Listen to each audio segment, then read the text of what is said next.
Hello बच्चों, आइए देखते हैं प्रश्न।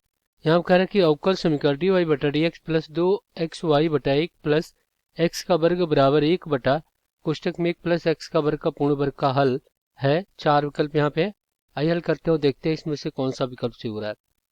तो सबसे पहले तो हम क्या करेंगे, मुख्य अवधारणा लिखेंगे। तो ये क्या होगा इस प्रश्न के लिए, तो देखिए, तो हम क्या करेंगे, इस अवकल समीकरण का तुलना यहाँ पे प्रथम कोटि के रैखिक अवकल समीकरण से करेंगे। तो होता है डी वाई बटा D X plus P Y बराबर क्यू होता है। तो यहाँ से इसके लिए हम क्या करेंगे, समाकलन गुणांक निकालेंगे। समाकलन गुणांक ये होता है इंटीग्रेशन फैक्टर, इसको हम आई एफ से प्रदर्शित करते हैं। ये होता है e की घात समाकलन पी डी एक्स। उसके बाद हम क्या करते हैं, अवकल समीकरण का हल निकालते हैं। अवकल समीकरण का हल ये क्या होता है, y गुणे आई एफ बराबर समाकलन आई एफ और गुणे में q डी एक्स।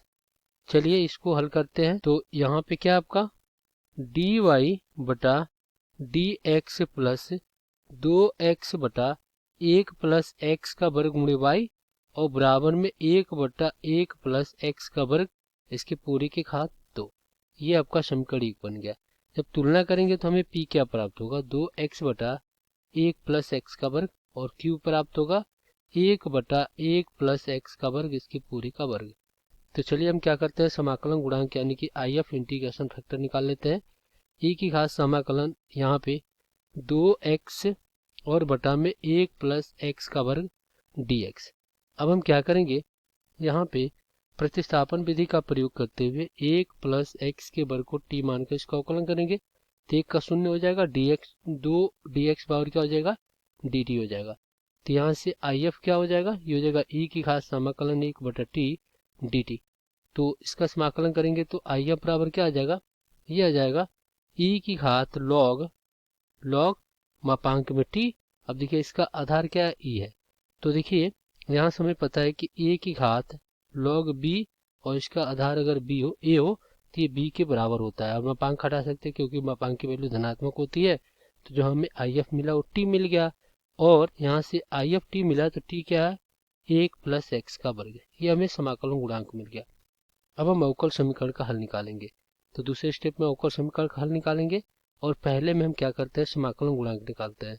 तो यहाँ पे क्या हो जाएगा, ये हो जाएगा आपका, ये हो जाएगा y गुणे आई एफ।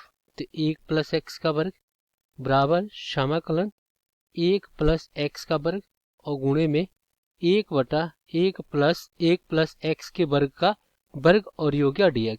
तो यहाँ से एक यहाँ से कट गया, तो यहाँ से क्या हो गया, y गुणे 1 प्लस एक्स का वर्ग बराबर समाकलन 1 बटा 1 प्लस एक्स का वर्ग dx।